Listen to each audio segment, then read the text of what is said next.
Hello everyone, अभी ना हम देखने वाले हैं 1813 1813 का एक्ट। ठीक है, सेम वही चीज जो अभी तक होती आ रही है वही यहाँ पे होगी कि भैया जो अंग्रेजी गवर्नमेंट है, पार्लियामेंट वहाँ का, या जो मैजिस्ट्री है वहाँ के किंग जो रॉयल्स थे, वो अपनी कमांड मजबूत करना चाहेंगे, डिसेंट्रलाइजेशन से सेंट्रलाइजेशन की तरफ चलेगा, और कंपनी के जो फंक्शन है उनको कम करते जाएंगे, मतलब उनको थोड़ा थोड़ा वीकन करते जाएंगे। सेम यहाँ पे है, बिल्कुल सेम स्ट्रेटेजी अभी फॉलो होने लग रही है। ठीक है, तो अभी इसमें हम देखते हैं कि भैया जो मोनोपोली थी उसको खत्म कर दिया। मोनोपोली क्या थी कि भैया जो चार्टर एक्ट दिया था क्वीन एलिजाबेथ वन ने कि भैया ईस्ट इंडिया कंपनी है, यही अपना इंडिया के साथ तो जो भी पूरा व्यापार ट्रेड वगैरह करेगी, वहां से लेके 1600 में दिया था वो, वहां से लगभग 200 साल इनकी खुद की मर्जी चली, और अब फाइनली 1813 में ये बोल दिया गया कि भैया अब दूसरे प्लेयर्स भी, दूसरी कंपनीज वगैरह भी ट्रेड करेगी इंडिया के साथ। अभी आपकी ओनली मोनोपोली नहीं रहेगी। मोनो मतलब अकेला, पोली मतलब राज। ठीक है, मोनोपोली खत्म कर दी भाई। ठीक है, ये cracking the monopoly main code ये था इस पे, और द चार्टर एक्ट ऑफ 1813। अब इसमें और क्या क्या हुआ? पहली चीज, मोनोपोली खत्म की गई। ठीक है, सबसे बड़ी चीज ये थी। बट ऐसा होता ना कि कुछ नेगोशिएशन में चीजें होती है कि भैया कुछ आप रख लो, कुछ ये, तो इनको ना कुछ नेगोशिएट करके दो चीजों के ऊपर छोड़ दिया गया कि भाई आपकी मोनोपोली रहेगी इन दो चीजों के ऊपर, एक तो टी के ऊपर और एक चाइना के ऊपर। ठीक है, टी सबसे बड़ी कॉमोडिटी थी, मतलब पागल थे लोग। जो टी पार्टी करके तो अपना यूएसए में क्रांति वगैरह भी हो गई थी, पूरा बवाल हो गया था। कभी पढ़ना या वर्ल्ड हिस्ट्री में हम डिस्कस करेंगे। और चाइना बहुत बड़ी मार्केट थी, वहां पे फिर आप अफीम वगैरह, एंग्लो चाइना वॉर वगैरह, ये सारे सीन क्रिएट होंगे और हुए भी वहां पे। ठीक है, क्योंकि चाइना बहुत बड़ी मार्केट थी। आज भी देखो, अगर आज की प्रेजेंट सिचुएशन में बात करो तो भैया चाइना और इंडिया में सबसे ज्यादा लोग हैं, और यही सबसे बड़ी मार्केट, और उसी को हर कोई मतलब चाह रहा है कि हम अपना कैटर कर पाए। ठीक, तो मोनोपोली जो कंपनी की थी, ईस्ट इंडिया कंपनी की जो मोनोपोली थी वो खत्म कर दी, और बोल दिया कि भैया आप टी एंड चाइना पे रखो, और बाकी पे हर कोई ट्रेड कर सकता है। मेन चीज वो थी। ठीक है, कि बोल दिया गया कि भैया सब जो मोनोपोली एबोलिश्ड, ऑल ब्रिटिश मर्चेंट कर सकते हैं। एक्सेप्शन क्या दिया गया? T and China. ठीक है भाई, इतना याद रखना है। एक चीज और कर दी गई जो इस 1813 के एक्ट का मतलब बिल्कुल एक होता ना यूनिक पॉइंट, वो यूनिक पॉइंट क्या था कि भैया बोल दिया गया कि वेस्टर्न एजुकेशन दे दो, वेस्टर्न एजुकेशन दे दो। क्यों दे दो? क्योंकि भैया हमें लोगों को नारियल बनाना है। नारियल, नारियल जैसे होता है ना, ऊपर से ब्राउन और अंदर से व्हाइट, वो सेम चीज यहाँ पे कि जो ये चमड़ी के आधार पे रेसिज्म जो होता है उसके आधार पे कि भैया इंडियन जो ब्राउन स्किन या ब्राउन जो लोग हैं वो बाहर से तो ब्राउन हो बट अंदर से व्हाइट हो जाए। मतलब वो कैसे कर पाएंगे? जब उनको ऐसी एजुकेशन, ऐसा कुछ साइकोलॉजिकल वो किया जाएगा जिससे वो मैनिपुलेट होके व्हाइट की तरह खुद को, अपने आप को मानने लग जाए। कलर तो वही रहेगा ब्राउन, बट खुद को मानने व्हाइट लग जाए, और एक्ट और बिहेव ऐसा करे कि भैया हम व्हाइट है। तो उसके लिए एजुकेशन जरूरी थी, तो यहाँ पे एजुकेशन का रास्ता खोल दिया गया। दूसरा देखो, हमेशा ना रिलीजन आज भी बहुत बड़ा पावर है, और पहले भी पावर रही है। कितनी ही लड़ाई लड़ी गई, क्रूसेड बोलते हैं जिनको। तो यहाँ पे भी वही कि भैया मशीनरीज वगैरह को बोल दिया गया या छूट दे दी गई कि भैया आप अपना जाओ और धर्म फैलाओ। कौन सा? क्रिश्चियनिटी। तो ट्राइबल्स एरिया और ये वो बहुत ज्यादा कन्वर्जन वगैरह वहां से स्टार्ट हुए। तो किस एक्ट में ये नींव रखी गई? 1813 में ये नींव रखी गई कि भैया मशीनरीज है, आप अपना करो।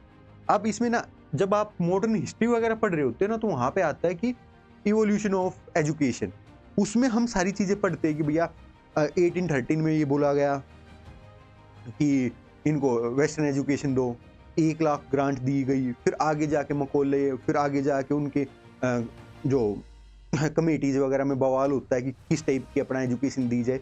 वो सारी हम मॉडर्न उसमें हिस्ट्री में पढ़ते हैं। यहाँ पे हमें बेसिक देखना, तो इतनी डेप्थ में हम नहीं जा रहे। यहाँ पे आपका मोर देन स्पीशियन पॉइंट है कि मशीनरीज और एजुकेशन के लिए पॉइंट छोड़ दिया गया है। ठीक है, तो पहला पॉइंट कौन सा था? जस्ट एक थोड़ा सा क्विक रिवीजन के लिए कि भैया मोनोपोली हटा दी गई, टी एंड चाइना उनके पास रहने दिया। दूसरा फिर यहाँ पे मशीनरीज और एजुकेशन के लिए वो। फिर क्या था भैया? सोवरेनिटी असर्टेड की गई। सोवरेनिटी असर्टेड कैसे, आपने अगर देखा हो तो पिट्स इंडिया जो एक्ट था 1784, उसमें क्या बोला गया था, जो भी ईस्ट इंडिया कंपनी की जगह है, टेरिटरी है, उसको ब्रिटिश पोजेशन बोल दिया गया था। पोजेशन मतलब कब्जा, इस टाइप की ब्रिटिश पोजेशन इन इंडिया, ठीक है। यहाँ पे क्या बोला गया कि भाई बिल्कुल वहां पे इनडायरेक्टली चीजें आई थी, लेकिन यहाँ पे एक्सप्लिसिटली बोल दिया गया कि जो भी क्राउन है ना उसका है, उसका राज चलेगा, जो भी कंपनी की टेरिटरीज पे है वो उनकी है। एक्सप्लिसिटली कब बोला गया? 1813 में बोला गया, ये आपको याद रखना है, ठीक है। और एक चीज और ऐड की गई, वो था भैया जो लोकल गवर्नमेंट थी ना, लोकल गवर्नमेंट मतलब अब देखो नॉर्मल आज की डेट में कोई भी टैक्स वगैरह लगाना है कौन लगाएगा? अपना पार्लियामेंट वगैरह लगाता है, और तो कोई नहीं ना। और उस टाइम पे सारी चीजें कहाँ से होने लग रही थी? वो ब्रिटिश पार्लियामेंट से होने लग रही थी, तो वो चीजें। बट उन्होंने क्या बोल दिया कि भैया लोकल जो मतलब यहाँ इंडिया पे जो राज करने लग रही है, जो भी अपना उस टाइम पे अथॉरिटीज थी, वो अपने हिसाब से टैक्स लगा सकती है। लोकल जो गवर्नमेंट थी इन इंडिया, उनको अथोराइज किया गया कि भैया टैक्स लगा दो, और अगर टैक्स ना दे तो अगर नॉन पेमेंट ऑफ टैक्स है तो पनिश भी कर दो। क्या बोल दिया गया कि भैया टैक्स लगा दो, अगर टैक्स ना दो तो आप उनको पनिश भी कर सकते। ऐसी हम आपको अथॉरिटी देते हैं, लोकल टैक्स पावर दे दी गई, ठीक है। अब देखो ऐसे होता भाई, अगर आपको ये याद करना तो दिमाग में ये स्लाइड याद कर लो, 5 पॉइंट ऐसे ऐसे ऐसे ऐसे ऐसे ही भैया चीजें याद होती चली जाएगी, ऐसे ही वो रखना है। अब जैसे अब मैं आपसे अभी पूछूं, ये हमने 1813 का एक्ट कर दिया, 1833 के एक्ट में क्या हुआ होगा? मतलब आज से 20 मतलब उससे 20 साल बाद एक्ट आया, उस एक्ट में क्या हुआ होगा? नॉर्मल सी चीज है भाई, जो ये चीजें थी ना उनको ही थोड़ा और आगे बढ़ा दिया गया होगा। फॉर एग्जाम्पल मैं जस्ट आपको एक बताता हूँ, मोनोपोली थी यहाँ पे, टी एंड चाइना की थी, वहां पे खत्म कर देंगे भैया, ठीक है। यहाँ पे एजुकेशन की बात हुई थी, अब कि एजुकेशन देना, वहां पे बोलेंगे कि भैया इनको नौकरी भी दे दो, ठीक है। यहाँ पे सोवरेनिटी एक्सर्टेड हुई है, वहां पे और ऐसा होगा कि और ज्यादा इसको वो कर दिया जाए, इम्फेसिस कर दी जाए, ठीक है। पावर पे भी कुछ बात की गई होगी, मतलब डिसेंट्रलाइजेशन सेंट्रलाइजेशन कुछ बात हुई होगी, ठीक है। तो ऐसी लॉजिक वाइज चलना है, ऐसा नहीं है कि आपको रट्टाइफिकेशन करना है, ठीक है। तो रट्टाफिकेशन वगैरह कोई भी जरूरत नहीं है, हाँ रिपीटेटिव नेचर है और थोड़ा सा लिंक बनाने पड़ेंगे, वो बहुत जरूरी है, ठीक है। तो अगली स्लाइड पे चलते हैं भाई। अब आ गया हमारा एक्ट 1833, 1833 मतलब 20 साल बाद ये आया है। और देखो फाइनल स्टेप था centralisation in British India. Centralisation मतलब सेंट्रलाइजेशन क्या है कि एक सुप्रीम कमांड हो, उस मतलब एक ही जगह पावर कंसंट्रेट हो, ठीक है। ऐसे ही वो पावर लेते आ रहे थे। अभी मैंने आपको बताया भी था, अगर याद हो, 1857 की जो क्रांति हुई ना, वहां तक चली है सेंट्रलाइजेशन की जर्नी, ठीक है। उसके बाद ये हो गया कि भैया हमें अपनी चीजें चेंज करनी पड़ेगी, तो सेंट्रलाइजेशन से डिसेंट्रलाइजेशन की तरफ चल पड़े, ठीक है। तो डिसेंट्रलाइजेशन अगर आगे अगर जो आप पढ़ोगे 1935 में डिसेंट्रलाइजेशन बिल्कुल पीक पे पहुंच जाता है, ठीक है। तो ऐसी चीजें हमें थोड़ा मतलब सिस्टमेटिक चीजें याद करनी, ठीक है। अब हम ये एक्ट देख लेते हैं कि ये एक्ट क्या है। तो एक्ट क्या भैया, जो अपना गवर्नर जनरल ऑफ बंगाल था ना, मतलब अपने पास 3 ये थे, बॉम्बे, मद्रास, सॉरी ये बंगाल, ठीक है। अब बंगाल को क्या कर दिया गया था? पहले तो गवर्नर जनरल बना दिया गया था, दूसरों को गवर्नर रख दिया गया था।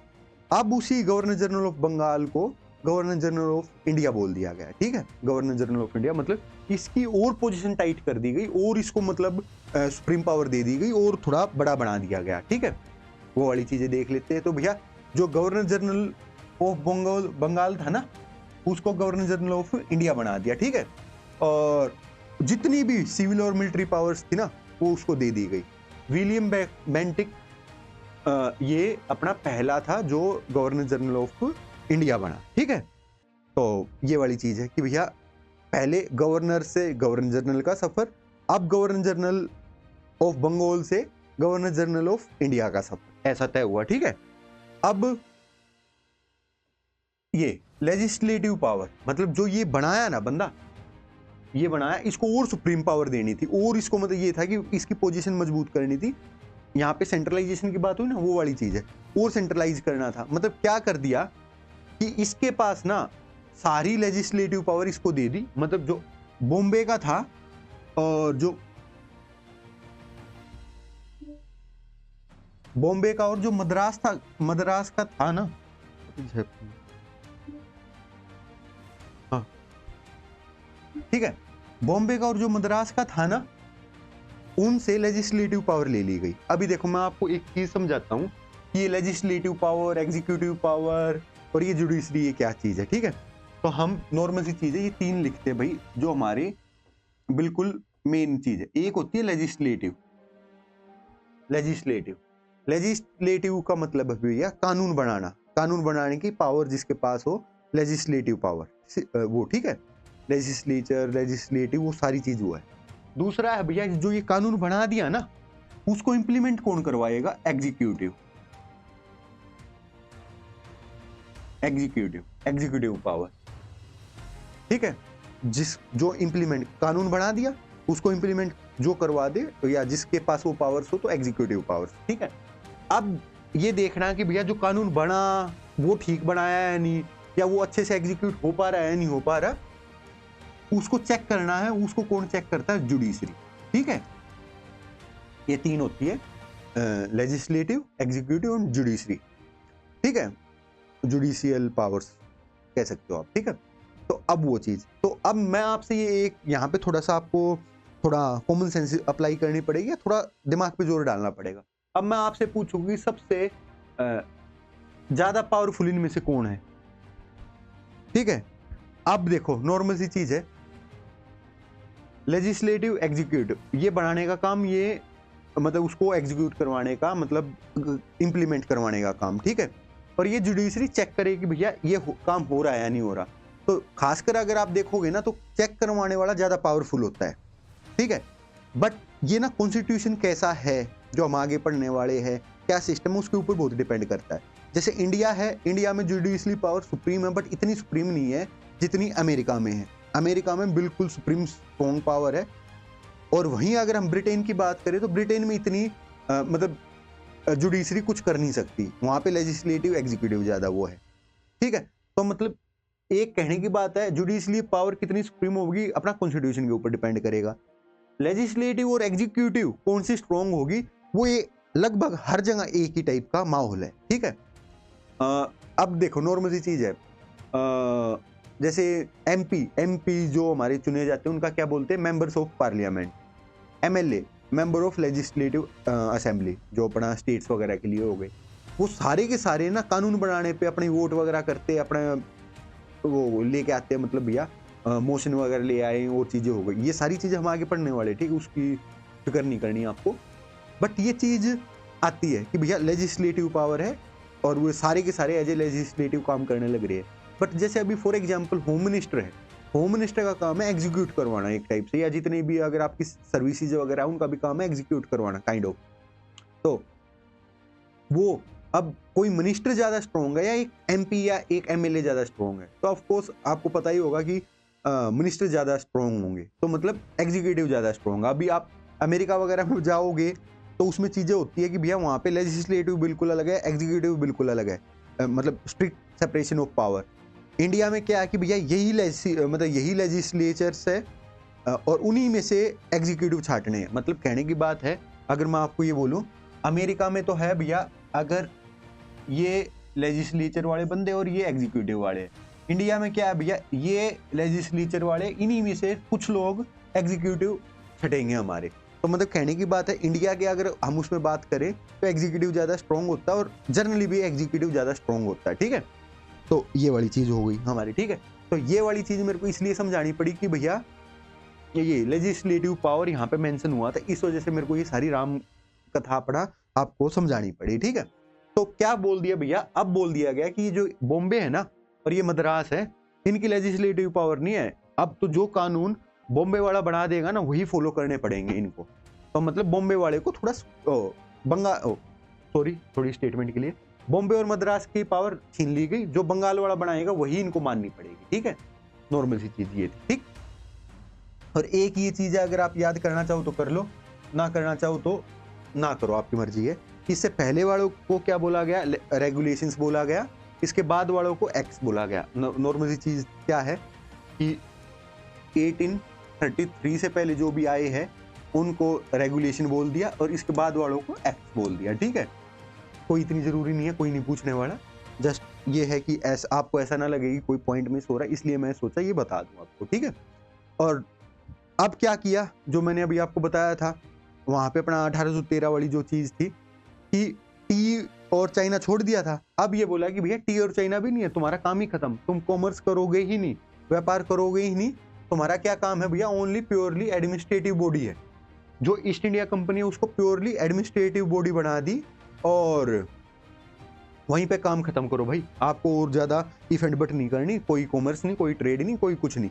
देखो एक टाइम पे वो पहुंचे थे कि भैया कि हमें थोड़े बहुत पैसे दे दो, हमें व्यापार में और कुछ अपना वो करना है, और आज उनको बिल्कुल किनारे लगाने पे लगे हुए हैं, ठीक है। ऐसे ही होता है, एक बार आपका मतलब ऐसे हरियाणी में बोलते हैं हमारी, एक बार पंजा दब जाओ तो भाई दबया ही रहो है, तो मतलब इस टाइप की गलती नहीं करनी हो। अब आगे की बात भाई, जितनी भी जो कंपनी की टेरिटरीज वगैरह थी उसको बोल दिया गया कि भैया in the trust for his majesty his heirs and successors. मतलब अब पहले तो ये पोजेशन की बात हुई कि भैया ये पोजेशन ऐसा है, फिर बोला गया कि भैया कि ये जो टेरिटरीज वगैरह मतलब ब्रिटिश पार्लियामेंट वगैरह की है, फिर बोला गया कि सक्सेसर वगैरह सब की है। मतलब कहने की बात है उंगली पकड़ के पोचा और फिर सर पे बैठने वाली बात है, नॉर्मल सी चीज है, बट हल्का फुल्का याद रख लो, इतना जरूरी नहीं है। अब मैंने क्या बोला था, वो आपकी पढ़ाई करवाएंगे मतलब, और फिर मतलब आपको जो नौकरी देने की बात करेंगे। अब जो ये एडमिनिस्ट्रेटिव बॉडी है, एडमिनिस्ट्रेटिव बॉडी है मतलब कुछ एक टाइप की संस्था है, या जैसे पूरा मतलब काम संभालने वाली, वहाँ पे लोगों की तो जरूरत पड़ेगी ना, एज जो वहाँ पे सर्विस करेंगे, नौकरी करेंगे। वो कौन होते थे, वो पहले होते थे भैया सारे के सारे ब्रिटेन वाले ही होते थे, वाइट पीपल होते थे। और यहाँ पे बोल दिया गया कि आपको ना भाई कोई भी आ सकता, ओपन कंपटीशन है। पहले क्या होता था, कंपनी वाले अपनी नोन पहचान वाले भाई भतीजावाद करके वो करते थे, यहाँ पे बोला ओपन कंपटीशन होगा, इवन इंडियंस भी आ सकते हैं। बट अपोजिशन हो गई, जो कोर्ट ऑफ डायरेक्टर्स थे ना, उन्होंने अपोजिशन की, ऐसे थोड़ी ना यार ओपन थोड़ी ना करेंगे और ये इंडियंस को थोड़ी ना हम अपना ऐसी पोजीशन में बैठाएंगे, तो इस वजह से ये इंप्लीमेंट नहीं हो पाया। बट अभी आपकी कॉमन सेंस वो करेगी कि भैया यहाँ पे इंप्लीमेंट नहीं हो पाया, 20 साल बाद तो हो ही गया होगा। हाँ बिल्कुल हो गया होगा। यहाँ पे जो एडमिनिस्ट्रेटिव बॉडी थी, इसी को कुछ ना कुछ ज्यादा इंपावर किया गया होगा। यहाँ पे जो ये लेजिस्लेटिव है वो बंगाल को मजबूत किया गया और मजबूत किया गया होगा, सेम लॉजिक वाइज की स्टेप बाय स्टेप। तो अब हम अगला वो देखते हैं भाई, ठीक है। 1853, तो 1853 में क्या बोला गया, जो गवर्नर जनरल की काउंसिल थी ना, जो मतलब गवर्नर जनरल था अपना बंगाल वाले के पास सारी की सारी पावर दे दी गई थी, एग्जीक्यूटिव पावर भी दे दी गई थी और लेजिस्लेटिव पावर भी दे दी गई थी। बट इस एक्ट में बोला गया कि भैया ना ना ना ना, लेजिस्लेटिव को अलग रखते और एग्जीक्यूटिव को अलग रखते। लेजिस्लेटिव अपना कानून बनाओ, बात खत्म, एग्जीक्यूटिव अलग रहेगी, उनका इंप्लीमेंट एग्जीक्यूट करवाने का काम रहेगा, ठीक है। अब हुआ क्या कि जो एक होता है ना मीठी गोली देना टाइप से, तो इंडियंस को मीठी गोली दे दी गई। भैया जो लेजिस्लेटिव मेंबर्स है ना, वो इंडियंस हो सकते हैं। लेजिस्लेटिव मेंबर्स है जो, उसमें आपका ये हो सकते हैं, इंडियंस हो सकते हैं। यही पॉइंट यहाँ पे बोला गया है, ठीक है भाई। सेपरेशन ऑफ पावर जो बंगाल वाली जो थी, उसका सेपरेशन ऑफ पावर कर दिया गया, लेजिस्लेटिव और एग्जीक्यूटिव। लेजिस्लेटिव में क्या बोला गया, जो लेजिस्लेटिव जो होगी ना काउंसिल, उसको हम गवर्नर जनरल लेजिस्लेटिव काउंसिल को हम क्या बोलेंगे, इंडियन सेंट्रल लेजिस्लेटिव काउंसिल बोल देंगे, ठीक है भैया। हम ये बोल देंगे, और काइंड ऑफ मिनी पार्लियामेंट, जैसे आज पार्लियामेंट में सारे रूल्स एंड रेगुलेशन बनते हैं, वहां पे भी ऐसे ही बनते होंगे, ठीक है। तो ये बोला गया कि भैया यहाँ पे सोचो, ये गवर्नर जनरल की काउंसिल थी, इसको लेजिस्लेटिव में बांट दिया और एग्जीक्यूटिव में बांट दिया। अब इस एग्जीक्यूटिव का नाम रख दिया सेंट्रल लेजिस्लेटिव काउंसिल, ठीक है। और इस लेजिस्लेटिव काउंसिल में बोला गया कि भैया जो आपका बॉम्बे, बंगाल, आगरा, मद्रास जो ये है, उनसे एक एक रिप्रेजेंटेटिव आ जाएगा, ठीक है। एक एक रिप्रेजेंटेटिव आ जाएगा, ठीक। ये बोल दिया गया कि भैया 6 मेंबर्स थे, इसके कितने मेंबर्स थे, 6 थे, 6 में से 4 कहां से आ जाएंगे, मद्रास, बॉम्बे, बंगाल और आगरा से, ठीक है। अब ये आगरा है, ये आगरा भैया जैसे अभी तक 3 थी हमारे पास, बॉम्बे, बंगाल, बॉम्बे, बंगाल और मद्रास, ऐसी ही अलग अलग बनानी स्टार्ट कर दी थी, थोड़ा सा मतलब अच्छे से एडमिनिस्ट्रेशन हो पाए, ठीक है। उसके ही चक्कर में आगे और सारी चीजें बनेगी। अब मैं आपको बताऊं, थोड़ी देर पहले हमने बात की थी कि ओपन कंपटीशन बोली गई थी कि open competition, but court of directors ने बोल दिया था भैया ये नहीं होना चाहिए, और मैंने ये बोला था कि अब नहीं हो रहा तो 20 साल बाद हो जाएगा। देखो यहाँ पे 20 साल बाद हो गया, इसमें इंडियंस वगैरह को सब कुछ वो हो गया, ठीक है, इंडियंस वगैरह सब अलाउड थे। और इसकी जो भी अपॉइंट, मतलब इसी के सिलसिले में मकोले कमेटी है अपॉइंट की गई 1854 में, 1854 में ये अपॉइंट कर दी गई, ठीक है। और अब ये बोला गया पहले तो ये आपको ये बोल दिया जाता था कि आपको ना 20 साल तक एक्सटेंशन दे दिया जाता है, 20 साल और काम कर लो, 20 साल और काम कर लो। बट अभी क्या बोला गया कंपनी को कि भैया द क्लॉक इज टिकिंग, मतलब तुम करते रहो, बट कोई स्पेसिफिक पीरियड नहीं है कि 20 साल, 10 साल, 5 साल, कुछ ही है वो। आपका जब तक हमारा मन करेगा आपको देते रहेंगे पावर, अदरवाइज चुपचाप अपना बैठ जाना साइड में होकर। ये चीजें हुई, ठीक है। तो अभी देखो ये ना रिप्रेजेंटेशन देखो आप, मिनी पार्लियामेंट जैसा लग रहा है। यहाँ पे अपना बेचारा आगरा आ गया, यहाँ पे ओपन कंपटीशन, ये एक टाइप से दरवाजा था, उसमें ये लोगों की एंट्री अलाउड हो गई। यहाँ पे देखो आप एग्जीक्यूटिव और लेजिस्लेटिव टाइप का सेपरेशन दिखा दिया, मतलब जल्दी जल्दी क्विक हो। यहाँ पे क्लॉक इज टिकिंग किसके लिए होगा? कंपनी के लिए होगा भाई, ठीक है। इस टाइप का थोड़ा जो ये विजुअल रिप्रेजेंटेशन है आपको याद रखने में आसानी होगी, जल्दी जल्दी इसको रिवीजन करते रहना।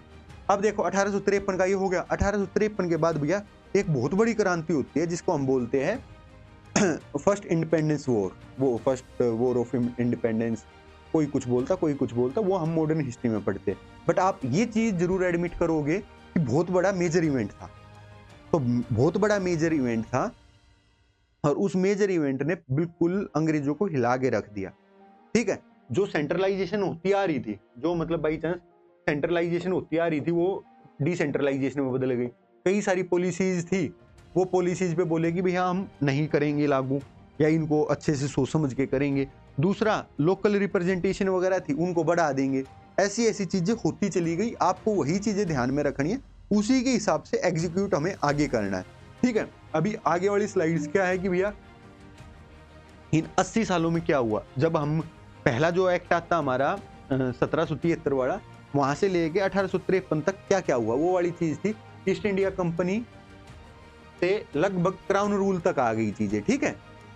और पावर शिफ्ट हुई है, जो गवर्नमेंट थी बिल्कुल स्क्रैच से वो गवर्नमेंट बनने लग रही थी। कॉमर्स टू क्राउन एडमिनिस्ट्रेशन, जो अपना कंपनी कॉमर्स करने लग रही थी, अब क्या करने लग रही है, अपना प्योरली एडमिनिस्ट्रेशन, एडमिनिस्ट्रेटिव बॉडी बन के रह गई है। ये वाली चीजें, ठीक है। उसके बाद बिल्कुल अगर हम बात करें तो भाई क्या हुआ, जो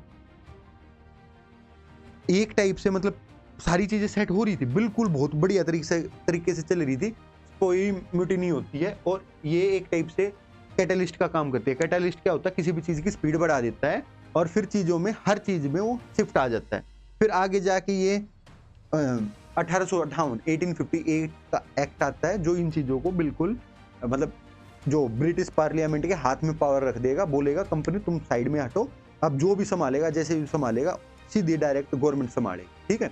तो इसी के ऊपर 1857 के ऊपर 3-4 स्लाइड्स है, ये आपको देख लेनी है, और कुछ नहीं है, मतलब स्लाइड्स 2-3-4 है, बट इतना वो नहीं है। ये आपका मतलब इसके बारे में कौन कहाँ पे इसको लीड किया, क्या रीजन थे, क्या एडवांटेज रही, क्या डिसएडवांटेज रही, किस वजह से फेल हो गया, बट इसके लॉन्ग टर्म इम्प्लीकेशन क्या थे, शॉर्ट टर्म इम्प्लीकेशन क्या थे, ये सारी चीजें आपकी मॉडर्न हिस्ट्री में होती है, वहीं पे पढ़ने की होती है। तो हम यहाँ पे ज्यादा वो नहीं देंगे, ठीक है।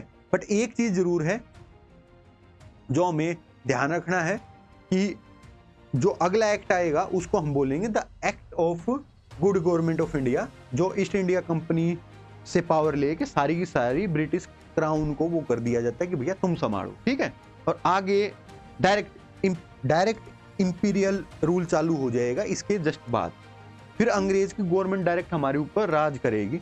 अभी ये जो एक्ट ऑफ गुड गवर्नमेंट वगैरह का हम यहाँ पे अगली वीडियो से पढ़ेंगे।